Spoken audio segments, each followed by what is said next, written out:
ದೇವರು ಭಗವಂತನ ಪೂಜೆ.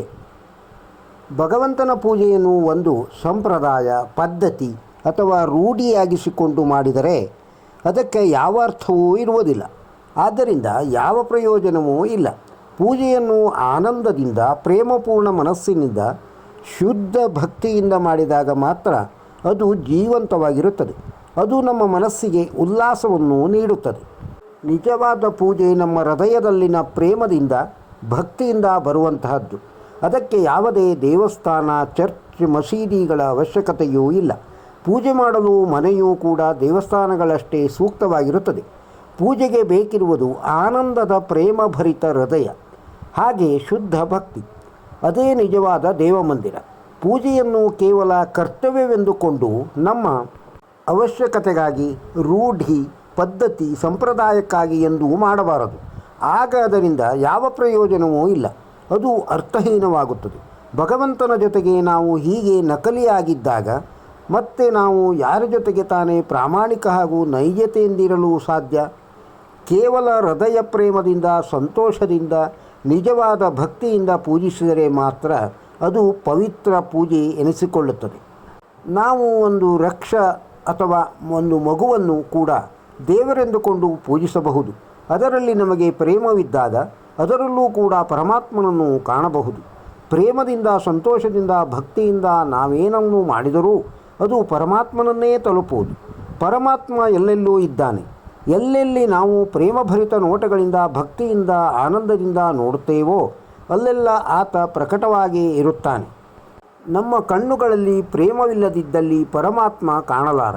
ಯಾರ ಕಣ್ಣುಗಳಲ್ಲಿ ಪ್ರೇಮ, ಭಕ್ತಿ ಪ್ರವಹಿಸುತ್ತದೋ ಅಂಥವರು ಮಾತ್ರ ಪರಮಾತ್ಮನನ್ನು ಕಾಣಲು ಸಾಧ್ಯ.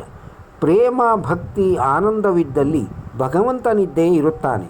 ನಿಜವಾದ ಆರಾಧಕ ಯಾವುದೇ ಸಾಂಪ್ರದಾಯಿಕ ಪದ್ಧತಿಗೆ ಸಂಬಂಧಿಸಿರುವುದಿಲ್ಲ. ಭಗವಂತನನ್ನು ಪ್ರತಿಯೊಬ್ಬರೂ ತಮ್ಮದೇ ಆದ ರೀತಿಯಲ್ಲಿ ತಾವೇ ಕಂಡುಕೊಳ್ಳಬೇಕು. ನಾವು ಭಗವಂತನೊಂದಿಗೆ ನಮ್ಮ ಮನದಾಳದ ಮಾತನ್ನು ಹಂಚಿಕೊಳ್ಳಬಹುದು, ಅಥವಾ ಹಾಸಿಗೆಯ ಮೇಲೆ ಕೂತು ಕೂಡ ಅವನನ್ನು ಪ್ರಾರ್ಥಿಸಬಹುದು, ಅಥವಾ ಸುಮ್ಮನೆ ಮೌನದಿಂದಲೂ ಕೂಡ ಅವನನ್ನು ಆಲಿಸಬಹುದು. ಒಟ್ಟಿನಲ್ಲಿ ಅದರಲ್ಲಿ ಪ್ರೇಮ, ಆನಂದ, ಭಕ್ತಿ, ಪೂರ್ಣತೆ ಇರಬೇಕು. ಈ ರೀತಿಯಲ್ಲಿ ಭಕ್ತಿಯಿಂದ ಭಗವಂತನೊಡನೆ ಭಾವೋದ್ವೇಗದ ಮೂಲಕ ಜೀವಿಸುವ ಸನ್ನಿವೇಶವನ್ನು ನಾವೇ ಸೃಷ್ಟಿ ಮಾಡಿಕೊಳ್ಳಬೇಕು. ಆಗ ಅದೊಂದು ಮಹತ್ವಪೂರ್ಣ ಭಗವಂತನ ಆರಾಧನೆಯಾಗುತ್ತದೆ. ಆಗ ಅದು ನಾವು ಊಹಿಸಲು ಆಗದಂತಹ ಆಶೀರ್ವಾದಗಳನ್ನು ಭಗವಂತನಿಂದ ದೊರಕಿಸಿಕೊಡುತ್ತದೆ. ನಾವು ಕೇವಲ ಆನಂದಪೂರ್ಣರಾಗಿ ಪ್ರೇಮದಿಂದ, ಭಕ್ತಿಯಿಂದ ಇರುವುದರಿಂದ ಉಳಿದಿದ್ದೆಲ್ಲವೂ ತಾನಾಗಿಯೇ ಘಟಿಸುವುದು. ಆಗ ಅದು ನಮ್ಮ ನಿಜವಾದ ಪ್ರಾರ್ಥನೆಯಾಗುವುದು. ಆಗ ಆ ಪೂಜೆ ಕೇವಲ ಧಾರ್ಮಿಕವಾಗಿರದೆ ಅದು ಆಧ್ಯಾತ್ಮಿಕವೂ ಆಗುವುದು. ಇಂತಹ ಪೂಜೆಗೆ ಯಾವುದೇ ವಿಧಿವಿಧಾನಗಳ ಅಂಕೆ ಇರುವುದಿಲ್ಲ. ನಾವು ನಮ್ಮದೇ ರೀತಿಯಲ್ಲಿ ಭಗವಂತನನ್ನು ಪ್ರಾರ್ಥಿಸುತ್ತಿರುತ್ತೇವೆ. ನಮಗೆ ಹೇಗೆ ಅನಿಸುವುದೋ ಅದೇ ರೀತಿಯಲ್ಲಿ ಪ್ರಾರ್ಥಿಸುತ್ತಿರುತ್ತೇವೆ. ಆದರೆ ಒಬ್ಬರು ಪ್ರಾರ್ಥಿಸುವ ರೀತಿ ಇನ್ನೊಬ್ಬರಿಗೂ ಸರಿ ಎನಿಸಬೇಕೆಂದೇನಿಲ್ಲ. ಅದು ಅವರವರ ವೈಯಕ್ತಿಕ ವಿಚಾರ.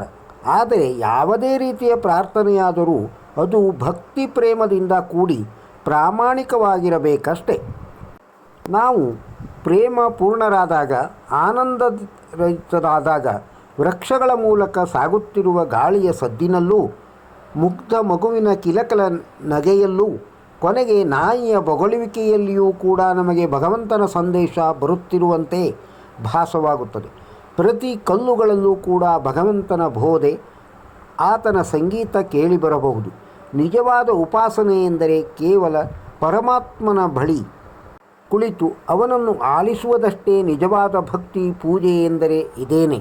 ಭಗವಂತನ ನೆಪದಲ್ಲಿ ಕುಳಿತು ಆತನ ಸನಿಹತೆ ಭಾಸವಾದಾಗ ನಾವು ಹಿಮಾಲಯದಲ್ಲೇ ಕುಳಿತಿರಲಿ ಅಥವಾ ಯಾವುದೋ ಗಲಾಟೆ ಸಂತೆಯಲ್ಲಿರಲಿ ಏನೂ ವ್ಯತ್ಯಾಸವಿಲ್ಲದೆ ನಾವು ಆತನ ಬಳಿಯಲ್ಲಿಯೇ ಇರುವಂತೆ ಆರಾಮವಾಗಿ ಇರುತ್ತೇವೆ. ಭಗವಂತ ಯಾವಾಗಲೂ ಸದಾ ನಮ್ಮ ಬಳಿಯೇ ಇರುತ್ತಾನೆ. ಆದರೆ ನಾವೇ ಆತನ ಬಳಿ ಯಾವಾಗಲೂ ಇರುವುದಿಲ್ಲ. ಆಗಾಗ್ಗೆ ನಮ್ಮ ಮನಸ್ಸು ಇನ್ನೆಲ್ಲೋ ಅಲೆಯುತ್ತಿರುತ್ತದೆ. ಯಾವಾಗ ನಾವು ಅವನನ್ನು ನೆನಪಿಸಿಕೊಳ್ಳುತ್ತೇವೋ ಆಗ ಮಾತ್ರ ನಾವು ಆತನ ಸಂಪರ್ಕದಲ್ಲಿರುತ್ತೇವೆ. ಆದರೆ ಭಗವಂತ ಹಾಗಲ್ಲ. ಯಾವಾಗಲೂ ನಮ್ಮೊಟ್ಟಿಗೆ ಇದ್ದೇ ಇರುತ್ತಾನೆ. ಅವನೆಂದೂ ನಮ್ಮಿಂದ ಬೇರ್ಪಟ್ಟಿರುವುದಿಲ್ಲ. ಹಾಗಾಗಿ ಎಲ್ಲ ಕ್ಷಣಗಳಲ್ಲೂ ಅವನು ಸದಾ ನಮ್ಮ ಬಳಿಯೇ ಇರುವಂತೆ ನಾವು ಭಾವಿಸಿಕೊಳ್ಳಬೇಕು. ಆಗ ಅವನು ಯಾವಾಗಲೂ ನಮ್ಮ ಪಕ್ಕದಲ್ಲೇ ಇರುವುದರ ಅನುಭವವಾಗುವುದು. ಭಗವಂತ ಸದಾ ನಮ್ಮೊಂದಿಗೆ ಇರಬೇಕೆಂದರೆ ನಾವು ಸದಾ ಪ್ರೇಮಪೂರ್ಣರಾಗಿ ಆನಂದದಿಂದ ಭಕ್ತಿಯಿಂದ ಇರುವುದನ್ನು ರೂಢಿಸಿಕೊಳ್ಳಬೇಕು. ಉಳಿದಿದ್ದೆಲ್ಲವೂ ತಾನಾಗಿಯೇ ಘಟಿಸುವುದು. ಭಗವಂತ ಯಾವಾಗಲೂ ಎಲ್ಲರಲ್ಲೂ ಎಲ್ಲ ಕಾಲದಲ್ಲೂ ಎಲ್ಲೆಡೆ ವ್ಯಾಪಿಸಿಯೇ ಇರುತ್ತಾನೆ. ಅವನನ್ನು ಕಂಡುಕೊಳ್ಳಲು ನಮಗೆ ಪ್ರೇಮಪೂರ್ಣವಾದ ಭಕ್ತಿ ಹಾಗೂ ಆನಂದಮಯವಾದ ಮನಸ್ಸಿರಬೇಕಷ್ಟೆ. ಸದಾ ಪ್ರೇಮದಿಂದ ಆನಂದದಿಂದ ಇರುವುದೇ ಭಗವಂತನನ್ನು ಕಂಡುಕೊಳ್ಳುವ ದ್ವಾರವಾಗಿದೆ. ಓಶೋ ವಚನದ ಆಧಾರದಿಂದ ಈ ವಿಡಿಯೋದಲ್ಲಿರುವ ಮಾಹಿತಿ ನಿಮಗೆ ಇಷ್ಟವಾಗಿದ್ದರೆ ಈ ವಿಡಿಯೋಕ್ಕೊಂದು ಲೈಕ್ ಕೊಡಿ. ಇದನ್ನು ಇತರರಿಗೂ ಶೇರ್ ಮಾಡಿ.